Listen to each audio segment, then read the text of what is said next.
با سلام دوستان، یه داستانی رو که واقعیت داستان نیست میخوام براتون تعریف بکنم. یه دوستی داشتیم که عاشق بود و دخترم ایشون رو میخواست، هرچه خواستگاری میکردن و پیغام فرستادن، آشنا دوست هر کسی رو میدید که این ازدواج سر بگیره و خانواده دختر رضایت نمیدادن.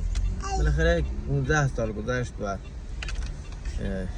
اوکی رو از خانواده عشقش گرفت و ازدواج کردن.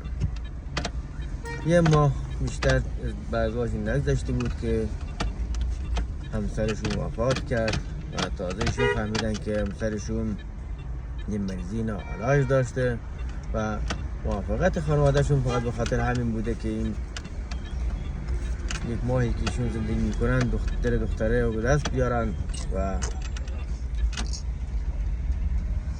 دختره دنبالش نباشه. حالا این قضیه گذشت و شاید فکر کنم 10 سالی هست که میگذره. من این دوستیمو هنوز ندیدم از این 10 سال، ولی از چند نفر دیگه حال شدم. هنوز مجرده، ولی یک حالت بسیار نحیف و ضعیف به خودش گرفته، هیچ روحیه‌ای نداره. ببینید، دل جوونا رو نشکنید. کسی دوست داشته باشه 1 سال 2 سال بعد عقب میکشه، ولی این دوستمون 15 سال صبر کرد. کاش که بعد 2 سال 3 سال اوکی میدادن و این دو پرنده عاشق بودن میرسیدن، حداقل چند سالی رو با هم از زندگی لذت میبردن. انشاءالله که موفق و پیروز باشین و این دوستیمونم دعا کنید که یک عشق دیگه به زندگیش بیاد و به زندگیش به راحتی ادامه بده.